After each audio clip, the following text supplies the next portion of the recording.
Ayun, mapagpalang araw po muli sa inyo mga kaibigan, mga taga-subaybay. Opo, pork, pineapple, adobo. Opo, tama. Adobo na may pinya ang ating lulutuin ngayon mga kaibigan. So, napakasarap po niyan mga kaibigan. Kaya tara, subaybayan nyo kung anong ating gagawin dito. Ito po ang ating mga kailangan mga kaibigan. Siyempre, gagamit po tayo dito ng ating karne ng baboy. Mas maganda kung may taba-taba para mas malasa at saka hindi dry. Ayan, gumamit din po tayo dito ng atay ng baboy. Nilaga ko na po siya para hindi po siya malansa. At nandiyan po ang soy sauce. Andyan ang bawang, sibuyas, pamintang buo at dahon ng laurel. Gagamit din po tayo dito ng suka. Optional po yan. Andyan po ang juice ng ating pineapple. At ito po ang ating pineapple chunks. So, ayan lang po mga kailangan natin mga kaibigan. Napakasimple po baga, di baga. Ayan o. Kaya tara, umpisa na po natin kung paano po ang ating gagawin dito. Inyo na pong panoorin. So, unang-una pong gagawin natin, ito pong ating karne ay ating pong titimplahan. Kumbaga, atin po itong imamarinate po muna. Opo, ilalagay muna natin diyan ang ating toyo.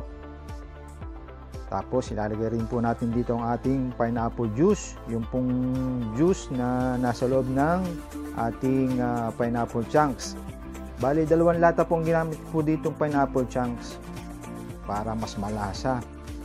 Gagamit din po tayo dito ng pamintang durog.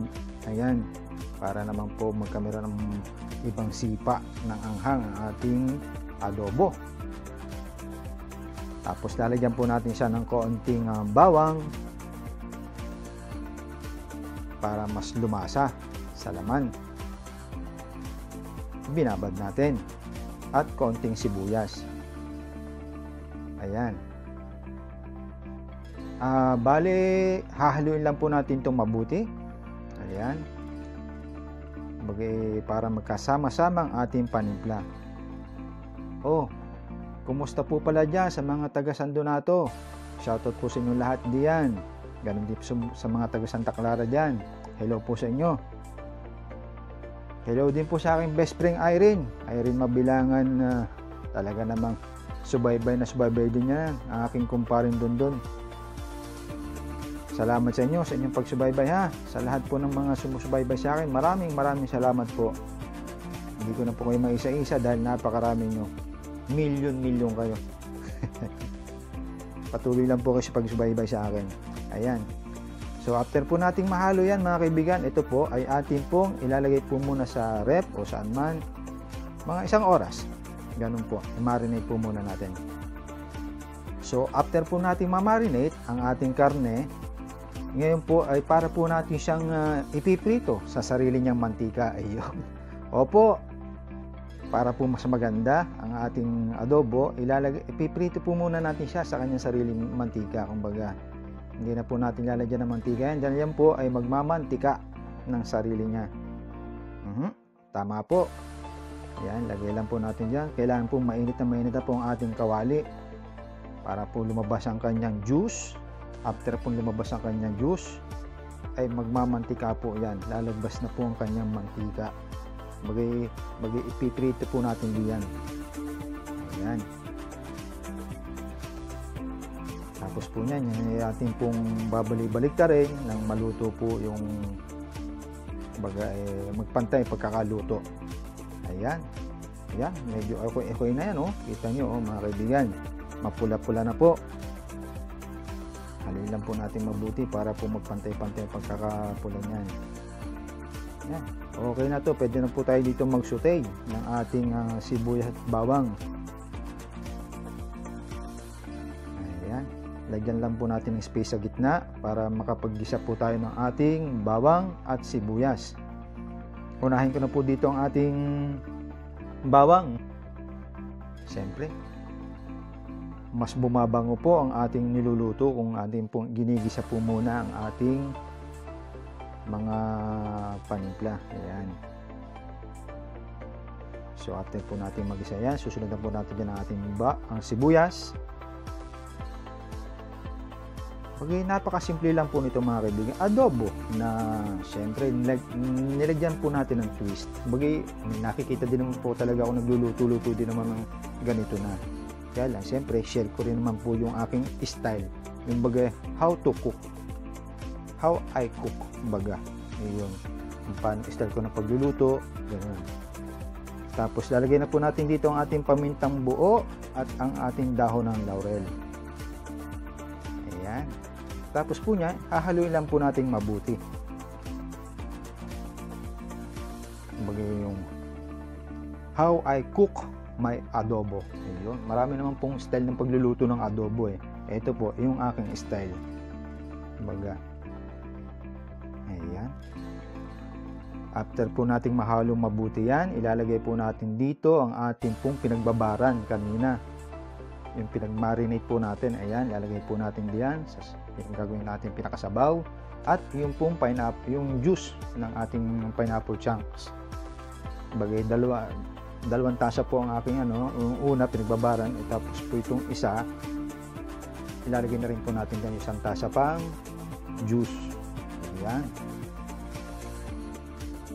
Yan, tapos hayaan lang po natin yung kumulo. Takloban po natin and let it simmer.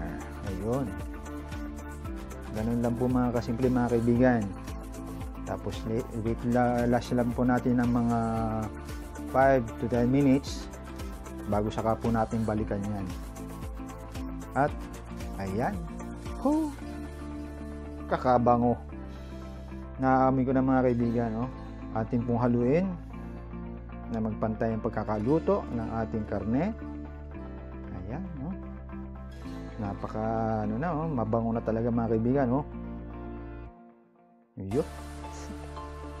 Sa puntong ito mga kaibigan, pwede na po nating ilagay ang ating atay ng baboy. Yung pong atay ng baboy, isang tips po mga kaibigan, inyo pong hahalbusan ang tawag sa amin sa Batangas.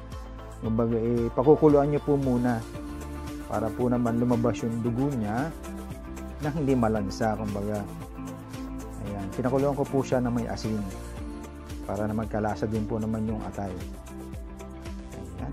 Ayan. Pagkalagay po natin yan, hahaluin po natin yan mabuti. Kitang-kita nyo po mga kaibigan, naiga na, nasipsip na ng laman ng ating sabaw. Talaga yung mantika na po niya natitira. Pero lalagyan pa rin po natin ito ng tubig. Na talaga naman po para mas lumambot pa po ang ating karne, maging tender. Ayan, mga kaibigan. Malapit na to. Muli po ako nagpapasalamat sa patuloy niyong pagsubaybay sa akin, ha. Maraming salamat po. Ayan, lagyan po natin ng tubig para mas lumambot pa po ang ating karne. At ihulog na po natin ang ating pineapple chunks. Ang ating pong pinya. Ayan. Yung pinya masarap na. Inilahok mo pa sa karne. Ay di lalo nang sumarap ang ating niluluto. Oh, sadya naman haluin po natin mabuti yan. At talagang nalalapit na yan. Masarap ito sa kanin, sa bagong saing, sa bahaw, sa sinangag. Oh, katalo na din eh. Masarap pa nga po niya kung may konting sili. Kaya lang hindi ko po nilagyan ng sili dahil sa mga bata siyempre baka naman po hindi magustuhan ng mga bata at maanghang. Kaya eto gusto nila dahil medyo matamis-tamis to. Ayan. Okay na to mga kaibigan. Talaga namang ating pong titingnan kung malambot na po talaga ang ating karne. Tusukan nga po natin ng tinidor. Kuyo. Lusot na lusot, pasok na pasok sa karne. Ayan. Titikman po natin mga kaibigan kung ano bagang kakalasahan, kung maayos baga, kung ano.